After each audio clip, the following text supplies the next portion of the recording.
Reginald Hudlin and Doug Braithwaite reimagine the first meeting between Augustus Freeman and Raquel Ervin as the young girl tries to convince the cynical and tired superpowered alien to help fight for what is right and be the hero she knows he can be.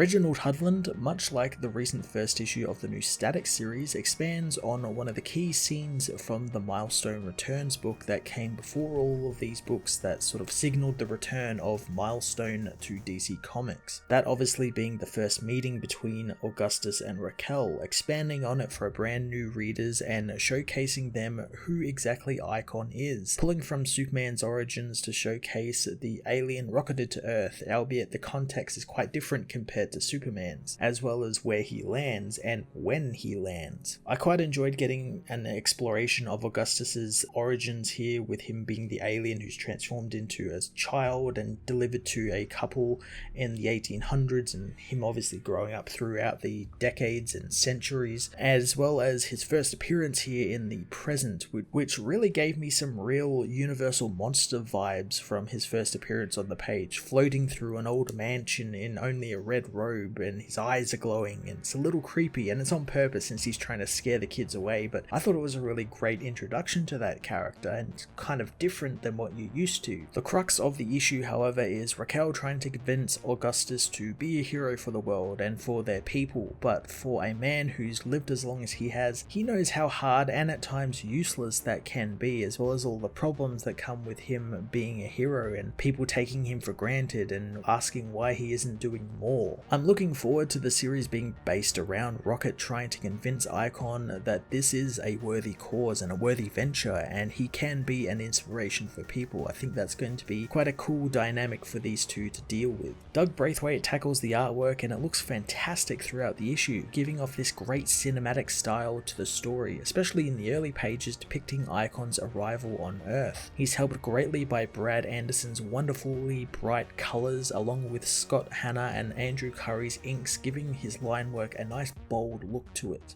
Icon on Rocket Season 1 Issue 1 was another milestone issue that is perfect for new readers to pick up on and get to know these great heroes, as well as a great reminder for previous readers, slightly updating the heroes' drives and painting them in a more modern light, all of which makes for a great first issue. I'm going to give this issue a 10 out of 10.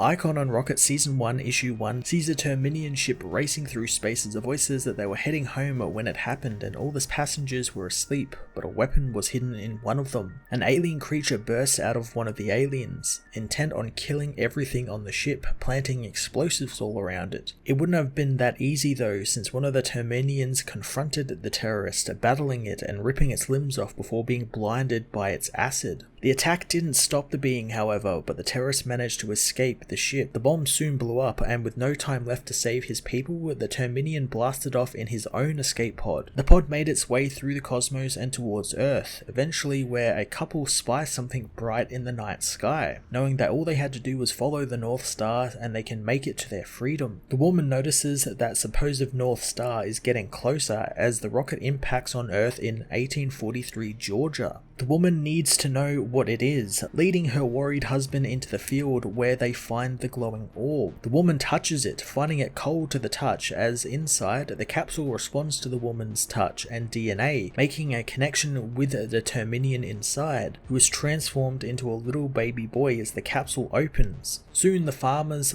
who own the fields come out to see what the noise was, knowing something ruined half of their crops. The couple grab the baby, disappearing into the cornfield as the farmers find the capsule, wondering what the hell it is. The couple take the baby home as a voice says that the story they are telling is from one of two eyewitnesses, and Augustus's sister Helena kept a diary and wrote it all down, just like her mother told her to do, and Augustus let them read it. In Dakota City a month ago, a group of teens get ready to break into an old house to steal a typewriter, with some of them hoping that there's a computer or a smartphone in there they can sell. Raquel Ervin, however, doesn't want to be online, wanting the typewriter. The others know that she's always stealing dumb stuff, remembering how she almost got caught stealing a book once. Raquel, however, however, says that people can track them if she's online, and she thinks the others should worry about it as well, especially with how much they brag about what they do all the time. The guys argue about snitching on themselves online as Raquel is told to get them into the house so they can get her what she wants. As Raquel leaves, Tion says that women like her are weak-minded no matter how smart they think they are, but Anthony knows that it's all about how you talk to them. Raquel looks over the old mansion, asking the guys if they are sure no one is home, and she is told no one is. Scaling the wall, she quickly gets into the home, signaling the others to come on in. Inside, they look at all of the old stuff laying around, with many of the pictures seemingly containing pictures of the same man in different eras. They wonder if they might be worth something, and Raquel knows they will be. The gang spread out to look for more things to steal when suddenly they are confronted by a man in a flowing red robe. The gang don't know what to do until Ant reveals his gun, pointing it at the man. Raquel reminds her boyfriend that they broke into this guy's house, and Ant told her they would never use guns. The man in the robe tells him to put the gun down, since an attempted break-in is no big deal, but attempted murder is, and he's just going to hurt himself. Ant tells the man to stop moving, otherwise he'll shoot him. The man asks what Ant is going to do, so Ant reminds him that he's the one running things around here thanks to having the gun. The man doesn't want him to delude himself into thinking he's in charge, since he can't even control the shaking in his hand. Ant pulls the trigger, shooting the man in the chest and causing him to topple over. The gang have no idea what to do, as Ant says the man disrespected him. The rest of the group want to leave as Raquel notices there's no blood from the man. He suddenly sits up, saying it's because he's not bleeding, getting up and telling the group he warned them that they would only hurt themselves and their friends, and what they didn't hear they are going to feel. The group flee for the door, but the man flies after them, eyes glowing as he grabs them all, wanting to have a talk. Settling the kids down, the man says that they have done something they shouldn't have, and they really shouldn't have done it to him, so he wants to make them a deal. They never again try to attempt any crime or tell anyone what they saw today, and in return he'll let them go. He uses his powers to levitate Ant's gun in front of him, saying that they have seen him do impossible things today, and if they tell anyone and break their word, he will know, hoping that they can keep their mouths shut. He crushes the gun easily in his hand as the gang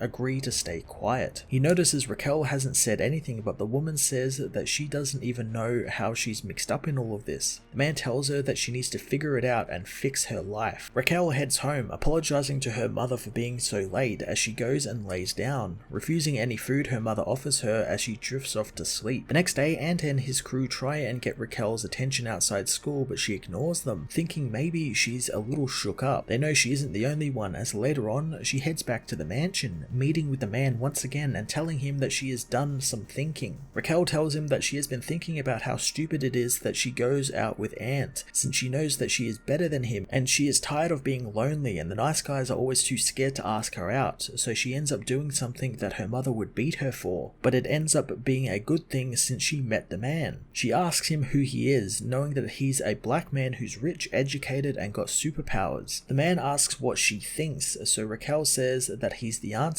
since he's got the resources to help a lot of people, yet he sits in his little castle alone because he thinks it's not worth the effort. The man says that she has no idea who he is, what he does, or what he's done, asking how she came to that judgment. Raquel says it's because he judged them yesterday, but he knows it was as homebreakers who tried to rob and kill him. She says that she needs his help since she wants to be a superhero and she wants to be his partner. She shows him a sketchbook filled with costume ideas, saying that there are heroes like her mother and firefighters, but the man could be a superhero who fixes impossible problems and inspires everyone around them to do better. But the man says no, since she obviously can't make him, but Raquel knows that she can convince him. The man goes to leave, saying that she hasn't thought this through, since if he helps and inspires people, they'll take him for granted and complain about what he doesn't do. Raquel knows that that's why he needs her, since she can keep it real when the people see her as a normal person doing things that the superhero is doing as well, making them realize that normal people can do this stuff as well. The man knows that it's all ridiculous, as she asks him if he's seen drugs being sold down on Martin Luther King Avenue, asking if it makes him sick, since Martin Luther King Jr. was a superhero like the one he could be, and with him refusing to step up, these fools are literally pissing on his memory. But he could do something about that and get rid of them. The man knows he could, but they would just be replaced, and the economic imperative will ensure that there is always someone selling drugs there. Raquel knows that they can at least try, as in 1921 Paris, Augustus tells his sister Helena that they have done enough and can do whatever they want.